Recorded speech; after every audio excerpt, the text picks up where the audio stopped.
thank you for tuning in on Yachting International Radio. You are listening to Maritime Unity, the podcast from the maritime community where we talk with people from the entire maritime realm about safety, inclusion, and to discover what connects us. My name is Eva Lianne Veldkamp, and today we talk with Carleen Lyden-Walker. Hi, Carleen. Welcome.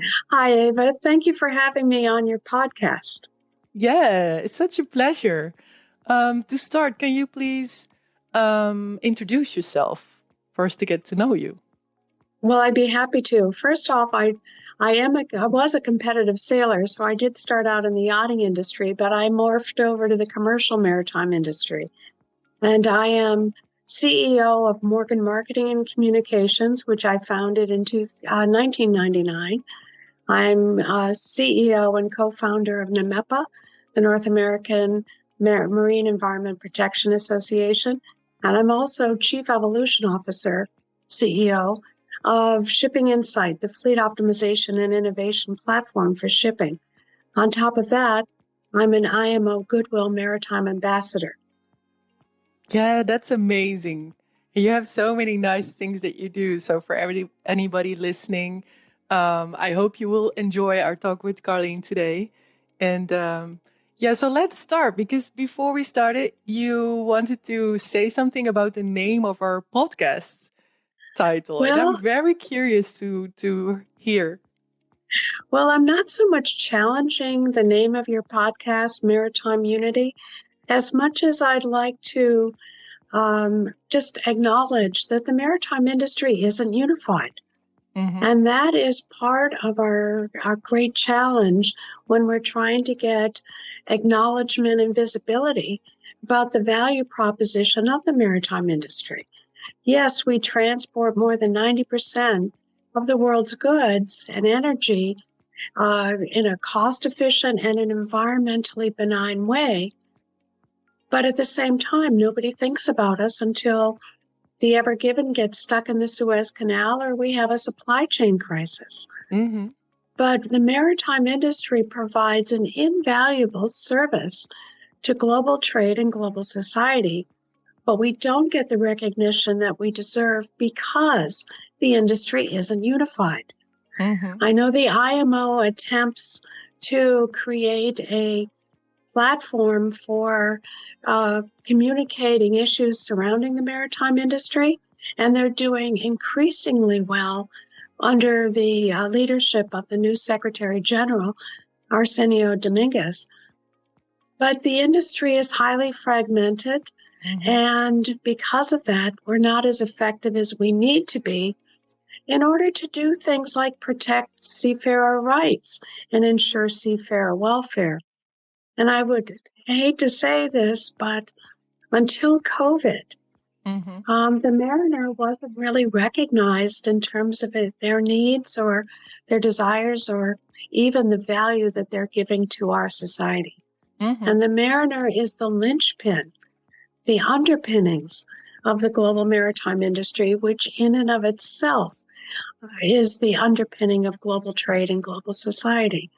So while I can never say that COVID was a good thing, I will say that out of that came the recognition for the mariner's role and our need as a society and as an industry to look after their welfare. Yeah, exactly. That's so well said. And thank you for, notifying that more, because I think, after COVID, we just went on with our lives and some things improved, but a lot of things did not. And I think you're exactly mm-hmm. right by, acknowledging this. So thank you very much.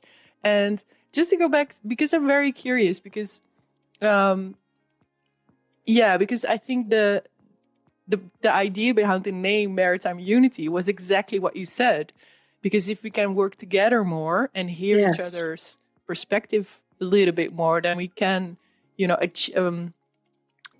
try to aim for unity, let's say. Mm-hmm. Maybe we'll never achieve it, but we can at least try to, come together and connect and hear each other out and listen to each other, and then, create this dialogue on which we can build a better maritime world. And I think, it's not for nothing they call the Earth a blue marble, right? Well, I think it's an admirable goal, and I really hope you can achieve it. We can all achieve it because it's imperative, particularly in today's world, to come together to advocate for our industry and improve our industry. Yeah, exactly. Exactly. Which brings us to my next question to you. And it's particularly interesting, I think, because you are American. And as we speak, it's February 2025. And, we have a lot of changes going on in the world right now, especially on DEI. So diversity, equality, or equity and inclusion. So with your perspective, what do you think is the importance of DEI, and are you if you strive for unified goals, and are you worried about the current changes that are now happening in the U.S. under the Trump administration that is trying to erase this from the agenda somehow on governments? So, what are your thoughts about this? Well, my thoughts are that when you have societal change, the pendulum tends to swing to the extremes. Mm-hmm. And we had reached the extremes of the societal pendulum in terms of accommodations and inclusion, and basically dividing our society into, tens and tens of different segments. And I value every individual. But as a government, as a society, we can't always accommodate everyone's individuality under a global umbrella or even under a national umbrella. Now, I recognize that we'd swung too far to one side, but under this new administration, we're going too far to the other side. Mm-hmm. Where we need to be is in the middle, which is where we appreciate the value and the contributions that diversity brings, that equity brings, and that inclusion brings. But we cannot compromise safety, we can't compromise values, and we can't compromise effectiveness while we're doing that. And that's where we need to be, is to be open to where people are, but hope that they can also add value to the framework that we need them for. Mm-hmm. So yes, I'm concerned about DEI being thrown out the window. We had made great strides, but there were abuses within it. Mm-hmm. So we need to find that common ground, that middle ground where DEI can be incorporated into productive environments. And my concern is that the baby will get thrown out with the bathwater if we walk away from all DEI commitments. Yeah. I was particularly disheartened and disappointed and dismayed, all the disses, when the Commandant of the United States Coast Guard, Linda Fagan, was summarily fired on day 2 of the Trump administration. And part of the explanation was for her attention to DEI. Mm-hmm. She was working to bring the Coast Guard up to a level of inclusion, and she was basically thrown out because of it. Now, I think there were other political motivations there, because the Coast Guard is the smallest of the services, armed services, and was sending a message to the other armed services, hey, if you don't follow our path, you're going to get kicked out too. But I regret that, because she was a wonderful leader, and she was the first female commandant, but also the first female in charge of one of the armed services. Mm-hmm. So dismissing her was unconscionable. And I'm still quite disappointed, dismayed, and disillusioned, quite honestly, that she was fired. Yeah. Now what we're seeing is throughout the entire government system, no matter what the area, all the DEI policies are being eradicated, and we will see on a whole of government approach. Mm-hmm. And that is regrettable. I'm not seeing the resistance to that strategy that I'd hoped for. It seems as though we're in this shock and awe stage of the new administration. And I don't know if people are waiting to see where is it that we stand up and fight. I certainly hope that we're not rolling over and allowing the steamroller to wipe out a good decade of progress for diversity, equity, and inclusion. Yeah, so true. And I think when you focus on unity, actually it makes sense, right? What we're all striving for. And thank you for mentioning that what happened in the U.S. Coast Guard, because I think I saw the news as well. It was big world news, right? Yes. And the narrative was totally on diversity, equity, and inclusion.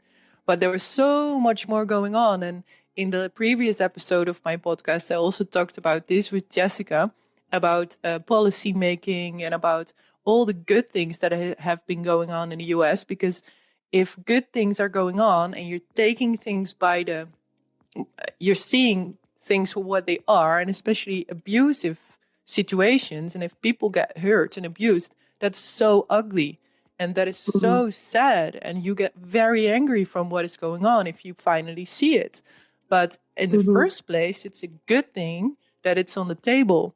And I think that is forgotten by most. So thank you for pointing that out. That it's actually also a very positive thing if you are, well, let's say, brave enough to really put it on the table and let it be there for a while. And then, of course, it's the question how you want to manage it.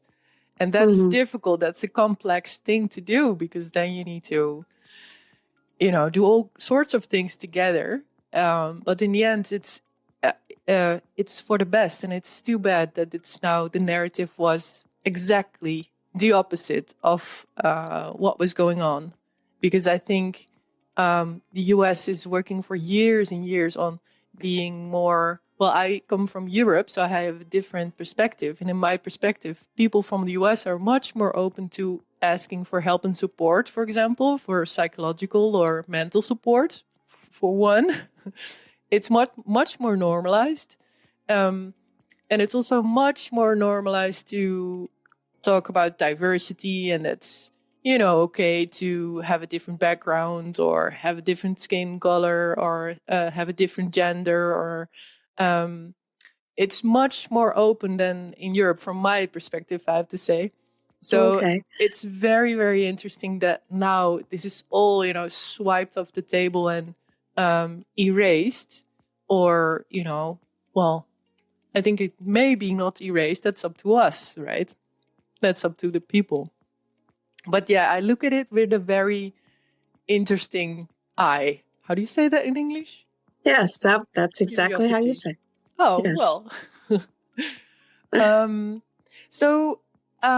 To understand a little bit more about how the US works, and I a little bit already know the answer because I used to work for an Open International Flags Day, which was managed from the US. Just to let our audience and people listening know that or understand what is the influence of the USA in the maritime sector with regards to governance and policy making this way, because I think the US doesn't have a big fleet of ships under their own flag, but the US has a big influence. And together with the other subject we talked about now, I think that's interesting. So can you maybe explain? Well, as you point out, the U.S. does not have a large flag. The entire U.S. flag fleet is probably 4% of the world's tonnage. But when you look at the international fleet, it's 0.4.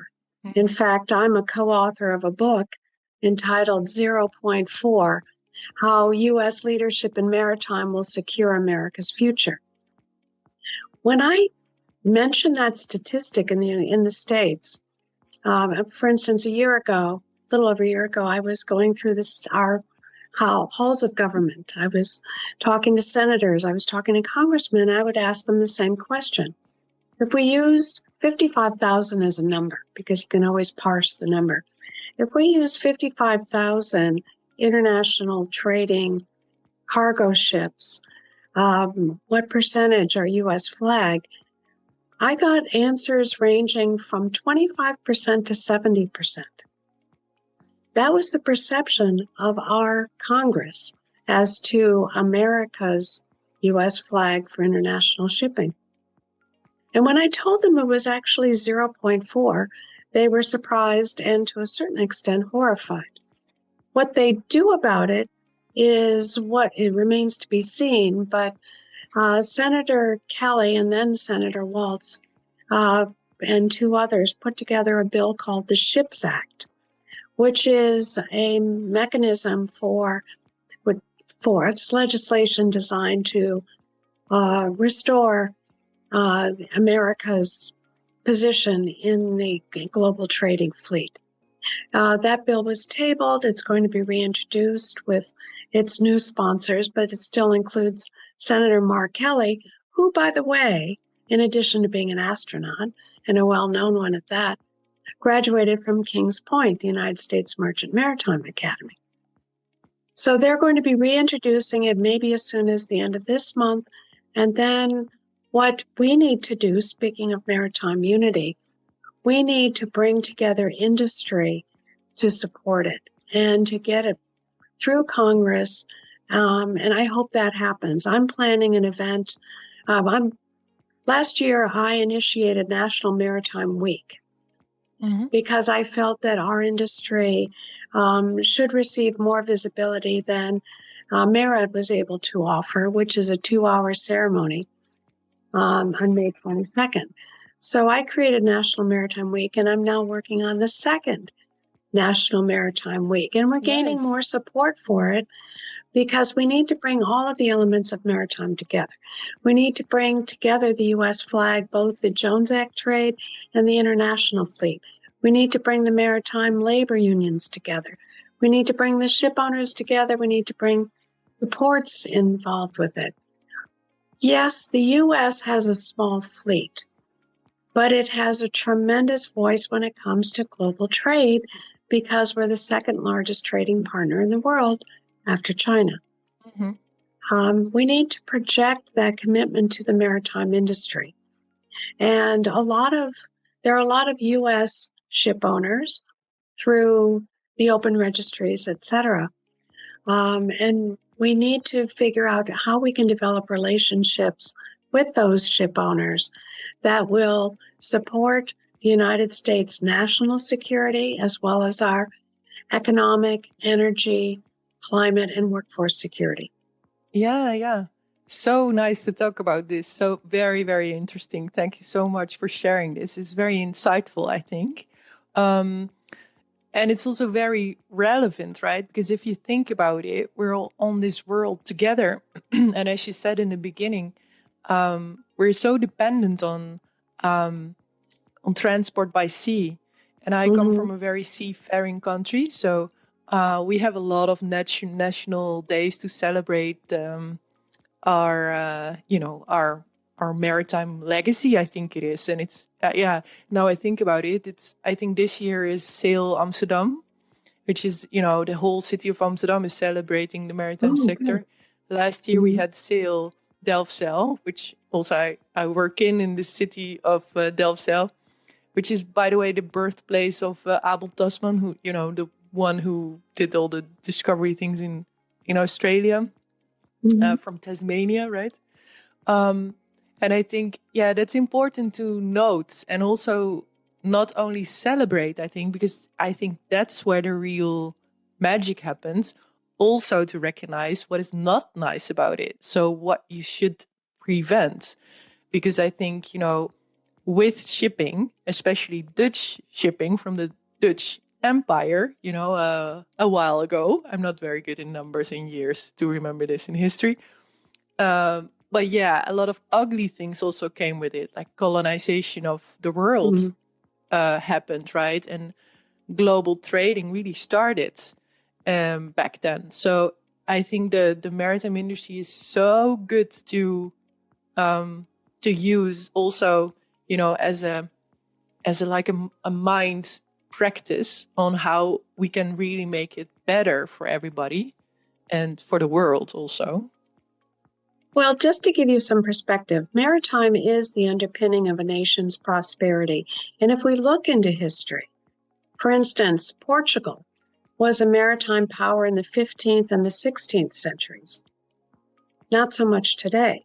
Spain was a maritime power until the mid-17th century. Not so much today. As you said, the Netherlands was a maritime power until the mid-18th century. Not so much today. Great Britain, remember the phrase, Britannia rules the waves. Well, not so much today. China was a maritime power until 1421, when the emperor at the time shut the country down. But they've seen a remarkable resurgence in their maritime industry in the past 30 years. And just to give you another benchmark, the end of World War II, 50% of the world's tonnage was U.S. flag. Wow. And today, as we discussed, it's 0.4. Yeah. So very interesting. And I'm really curious to know what the book is about. So if people want to read it, I think we will share a link, or Okay. you can ask questions. It's on Amazon. 0.4 on Amazon. Well, that's even more easy. And if anybody has questions, of course, you can ask that also in the comments or on LinkedIn, or, just try and reach us, and we will be happy, to engage, I think. So thank you so much for talking about this, Carleen. It's so exciting to talk with you about this important stuff. Well, I feel passionately about it because I love this industry.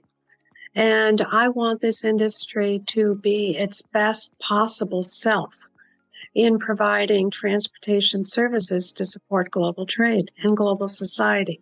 Mm-hmm. Yeah. I think a lot of people really care.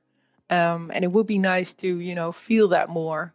I think also if I can make a wish for this entire sector, I think when you look to the fishing industry, by the way, you can see this a lot. But also in the yachting industry, by the way. There's so much heart for the ocean and for everything that lives in the sea, And if you choose a maritime profession, you have to have it, because it's not always nice to be in the middle of the ocean, right? It's pretty isolated, and it can make you feel very humble as a human being. So you have to have some kind of heart, the feeling deep inside of love for the element that you work in, right? The sea. And I think if we can find this, collective feeling, then we can overcome our difficulties, because there's a lot of difficulties right now. So yeah. But that's why I created NMEPA, the North American Marine Environment Protection Association.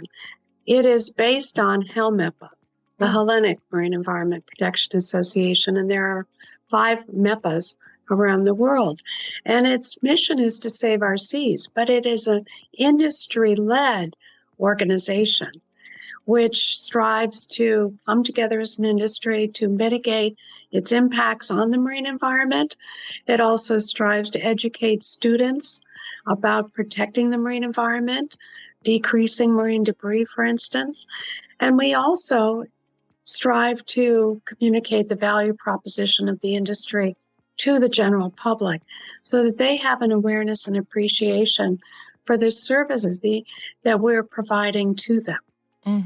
And that way we can get more attention and more unity, I would hope, around the maritime industry if the public recognized their relationship with shipping so that they would support initiatives in governments. I mean, we know ships don't vote. But people do. And if the people feel strongly about supporting the maritime industry, then they will talk to their legislative leaders, and we can get more support for our industry writ large. Yeah, exactly. So I think, we should talk to the people from Sail Amsterdam how they do it, Absolutely. Yeah, and it's a very nice festival, and just a good celebration of all that is, that is maritime. So, yeah, we can do it together, right? Okay. Okay, so just before we end, I would like to ask you a question, and I'm asking this to all of the people in my show. I'm making podcast here on Yachting International Radio because my biggest wish is for all of us to see and recognize the human kindness within ourselves and the other. So my question to you is, what makes you feel human and in connection with humankind? What makes me feel human is helping others. And I do that in the industry through advocacy for mariner welfare, working with people that are supporting the mariners, as well as doing what I can to mitigate the maritime industry's impact on the oceans. And that is a sense of purpose that I think to support the maritime industry to me is a noble endeavor. And that's what I've spent my life doing. Nice. That's so wonderful. And thank you so much for doing that. That's really, really... It's my honor and privilege. Nice. Really great. And that's a very beautiful, beautiful purpose, I think. So thank you for sharing that. And thank you also for this interview, for being on the show today with us. Well, thank you for the invitation, and I'm happy to talk to you at any time, Eva. Yeah. I applaud you for your intentions and your sense of purpose about illuminating issues that will unite us all. Yeah, exactly. Well, thank you so much for these kind words. I try my best. Yeah. No. As Yoda said, you do not try, you do. I do my best. Well, that's actually true. That's actually very, very true. Because if I tried, you would see me. I'm doing it already. Exactly. Okay, thank you so much for being here. And also thanks to all the listeners today. I hope you learned a little bit more about inclusion and safety in the maritime sector. Feel free to share if you did. And tot ziens. We will see you in the next episode.